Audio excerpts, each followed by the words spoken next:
acara ngopi yang ke-13 dari WRC kali ini menghadirkan tema tentang secara garis besarnya tentang perubahan sosial di Nusa Penida.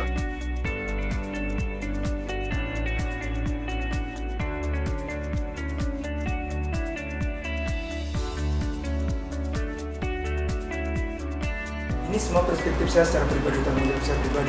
Tidak bisa saya anggap ini mewakili orang Muslim, tidak bisa mewakili diri saya sebagai orang Muslim itu aja. Sektor pariwisata berkembang, ya otomatis dengan imbasnya, dengan beberapa efeknya, terjadilah seperti yang tadi Pak Mora bilang, perubahan fisik maupun perubahan mental. Perubahan fisik saya maksud mungkin ada infrastruktur, akomodasi pariwisata dan lain-lain. Mental termasuk perubahan mindset masyarakat juga otomatis juga ya sangat dipengaruhi. Salah satu mungkin mental instan, praktis, spekulan gitu ya, termasuk dia tulis sana kebahasannya, gaya hidup dan lain sebagainya. Itu sangat sespen sekali perubahan-perubahan yang dialami oleh masyarakat. Dan lalu saya bilang secara subjektif saya berpikir secara kasat mata sebetulnya perubahan itu seperti pertarungan. Pertarungan apa? Pertarungan antara ruang pariwisata dan ruang agraris gitu. Pariwisata itu seolah-olah semakin melebar, sedangkan agraris itu semakin seperti dijajah oleh soalnya. Seperti itu. Memang sih cara pandang saya seperti pro agraris, tapi itulah menurut saya kenyataan yang saya rekam menurut kacamata saya pribadi, gitu ya. Yang menonjol itu terjadi ruang agraris semakin termarginalkan, sedangkan ruang pariwisata semakin lebar, dan itu nanti akan saya uraikan dalam beberapa tulisan-tulisan. Nah, perubahan-perubahan itu yang saya rekam, catat, dan saya kembangkan dalam bentuk artikel atau opini atau esai. Yang namanya opini atau esai, dia tidak terlalu ilmiah, tetapi dia semi.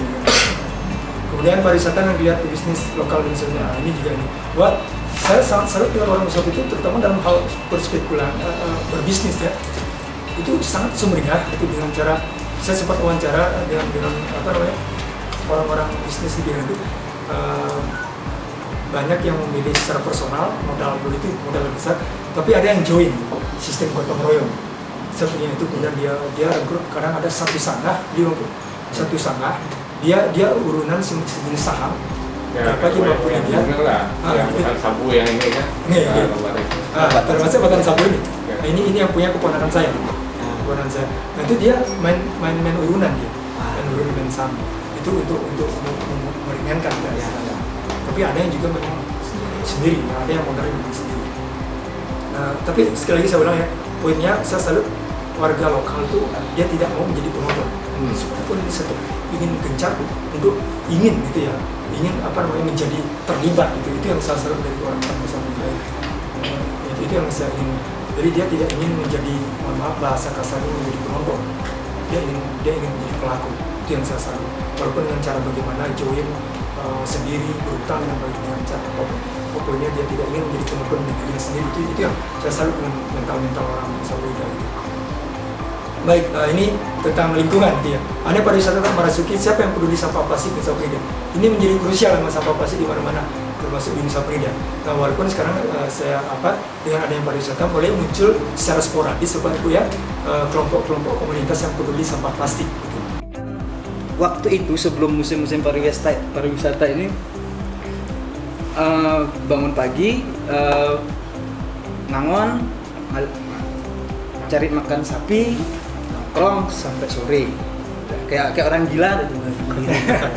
Anak udah kalau ada orang teman-teman yang belum dapat kerja terus pulang, pasti bilang ada anak bodoh baru. Ini anak bodoh baru Yanu. Pasti. Saya akan sedikit mengutip dari penelitian saya, tesis saya dulu,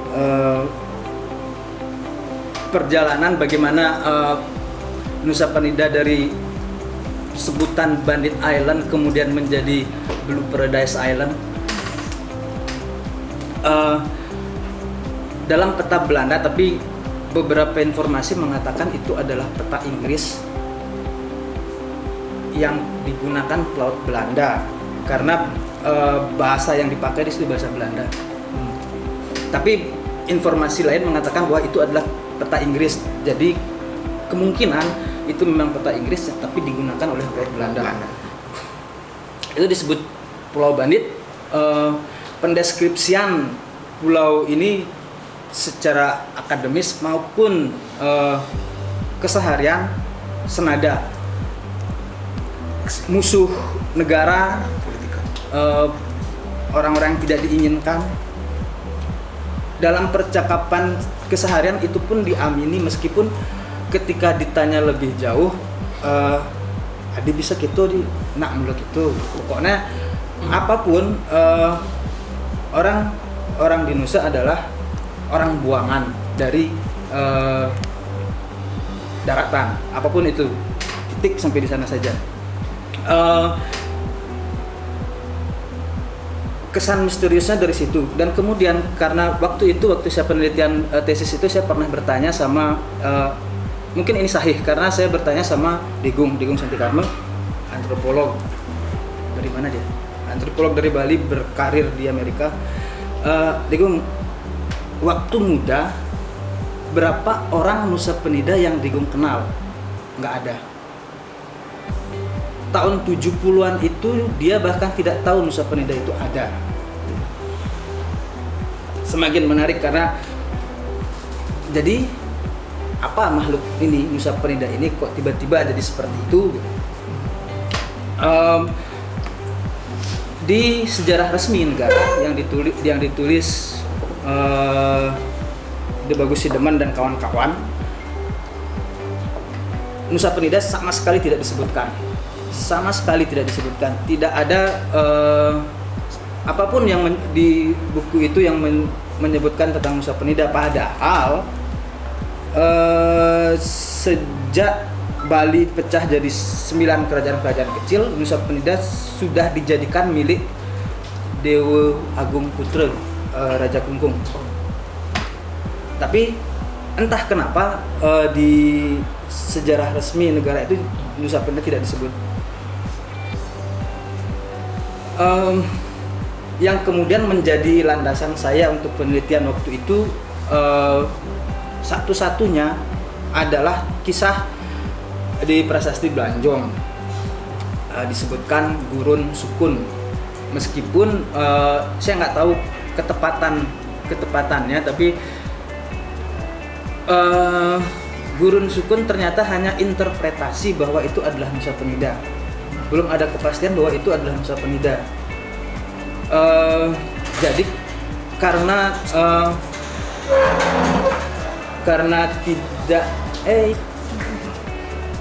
karena tidak ada pulau lain yang menyerupai Gurun Sukun pendeskripsiannya, jadi diamini bahwa Gurun Sukun itu adalah Nusa Penida. Dan potong dikit dulu. Sukun itu pengertiannya adalah kerajaan Nusa Penida yang dipimpin oleh Dalam Dukun itu berada di Sukun dulu, pusat kerajaannya di dusun di Banjar Sukun. Ya, disebutkan di bahkan bukti-buktinya masih. Masalah juga semakin banyak. Jika dulu di awal masalah kekeringan, Cubang selalu ada jawaban. Masalah kekeringan, Cubang, masalah dulu 9 berapa saya lupa. Pernah ada isu di Nusa Penida ada kelaparan. Kemudian orang-orang Bali Daratan dengan gagah membawa bantuan makanan ke sana. Dan kemudian ternyata disikapi dengan pagi orang-orang di sana datang mengambil bantuan itu, dan setelah itu bersantai-santai sengarit aing nyimak kopi kan malu gitu. Artinya menurut saya bahwa kelaparan tidak pernah terjadi. Kita selalu punya cara untuk tetap makan. Mungkin cara kita, teknik survival orang di Nusa Penida mungkin berbeda dengan Bali Daratan. Mungkin itu yang kemudian dianggap kelaparan. Mungkin kan. Nah, tahun 99 adalah sesuatu yang menarik sekali, yang kalau teman-teman di Nusa Penida dengar, waktu itu tahun 98, tahun 97 mungkin mulai didengungkan tentang Green Island di Pulau Ceningan. Kami sudah mulai mendengar itu, dan isu perpecahan Ceningan Lembongan. itu kami mulai masuk di Ceningan itu tahun 99. Sebenarnya kami gak ada urusan dengan Green Island, tapi kami ingin memperkenalkan namanya pemetaan partisipatif bersama masyarakat. Bagaimana masyarakat memahami potensinya, bagaimana masyarakat akan memetakan dirinya, memahami potensi dan memahami persoalan-persoalan dan peluang yang ada. Nah, jadi kami bekerja sama dengan jaringan pemetaan partisipatif, jaringan kerja konsultatif di Bogor dan juga disupport oleh Murdoch University untuk melakukan sebenarnya pelatihan kepada masyarakat. Tapi ternyata di Nusa Lembongan, Nusa Ceningan itu sedang serem-seremnya permusuhan antara kedua pulau ini. Jadi pemilihan kepala desa sampai bakar-bakaran dan sebagainya. Pak Embon. Ya, Pak Embon dan sebagainya. Sampai ada isu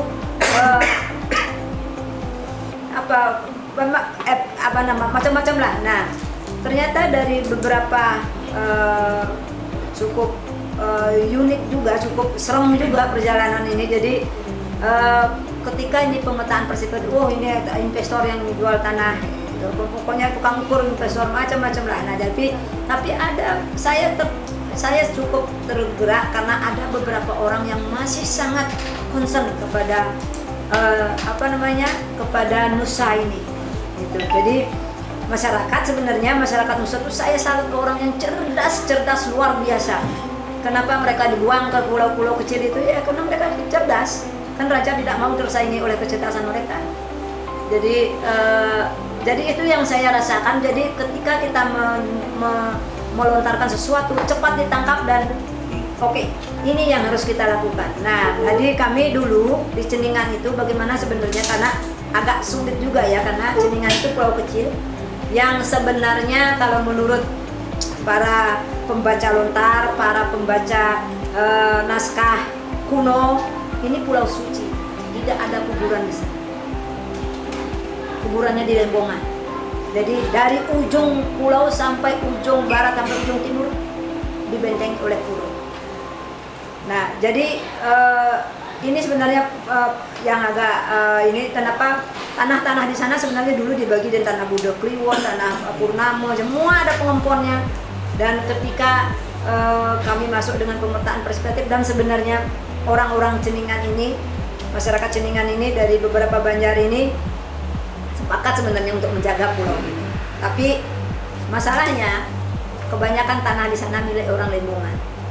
Ini cukup berat ternyata. Ketika kita sosialisasi di Lembongan, ya pastilah dibantai karena mereka yang punya ini. Tapi itu sampai akhirnya dengan pemetaan ini mereka bisa menghentikan ide besar gila ini. Ya kalau dulu kami bilang tiga lembaga ini, ada pemerintah Kabupaten Kelungkung, ada Puri Loka Asli itu pengembang, dan ada BTDC sebagai perusahaan negara.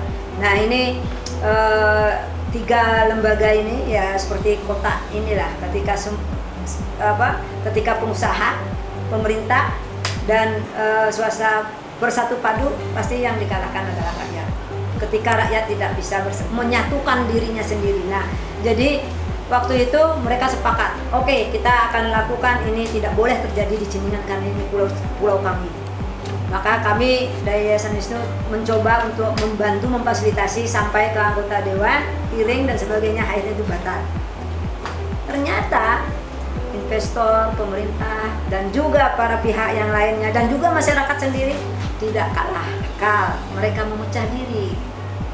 Jadi tidak bersatu padu lagi pengusaha pemerintah ini, tapi memecah diri, mendekati orang per orang. Ya jadilah land for sale di mana-mana. Kehadiran pariwisata di Nusa Penida dinilai dalam diskusi ini cukup mengkhawatirkan kalau tidak dikelola atau ditata dengan baik. Di sini perlu, apapun pariwisata akan dibangun, tapi bagaimana melihat manfaat atau keuntungan yang didapatkan oleh masyarakat itu sangat penting. Kalau tidak, nanti akan menimbulkan konflik. Dan juga gebrakan pariwisata yang muncul di Nusa Penida sekarang ini sepertinya menggeser hakikat karakter kehidupan ekonomi masyarakat Nusa Penida. Inilah yang menimbulkan gap antara orang yang terjun di pariwisata dan masyarakat yang tidak bisa di pariwisata. Ini cukup dinilai mengkhawatirkan. Karena itu pemerintah diharapkan mampu memberi jalan keluar bagaimana pariwisata bangun di sana, tetapi tidak meninggalkan karakter kehidupan masyarakat orang Nusa Penida. Nusa Penida pasti bisa bergerak ketika mereka mendapat bimbingan yang cukup, karena potensi pertanian, rumput laut, perikanan cukup besar di situ kalau mau digerakkan dalam kehidupan ekonomi. Sebetulnya kita di sini di WARC ingin memfokuskan penelitian soal pengaruh pariwisata terhadap pembangunan di Bali. Tahun ini kita akan menyasar soal desa. Nah, salah satu yang menarik yang kami diskusikan di sini adalah soal Nusa Penida. Ini menarik sekali karena ini bukan objek wisata yang lama dan juga bukan yang tumbuh secara alami, tapi disetting, benar-benar disetting supaya dia menjadi sebuah tempat wisata. Dan sekarang dia boomingnya pariwisata ini juga sepertinya lebih banyak turis dari Cina yang datang. Nah, hari ini dengan banyaknya virus corona yang sedang mewabah di dunia, dia juga ternyata berdampak terhadap Nusa Penida. Selain itu, sebelumnya naiknya tingkat perekonomian masyarakat juga berpengaruh terhadap perilaku masyarakat di situ. Nah, hari ini kita sebetulnya punya banyak sekali informasi baru yang bisa memperkaya rencana riset yang akan dilakukan soal Nusa Penida. Fokus penelitiannya nanti adalah soal bagaimana desa bersikap terhadap hal-hal baru, terhadap perubahan, bagaimana dia mampu bertahan dari perubahan yang muncul, misalnya dari adanya pergub, dari adanya peraturan, dan terutama sekali ada dari hadirnya investor yang ke desa. Nah, investornya akan membawa uang dan dia pasti akan memberi pengaruh kepada desa. Ini yang sebetulnya mau kita lihat, bagaimana dia bisa bertahan di masa sekarang dan di masa yang akan datang.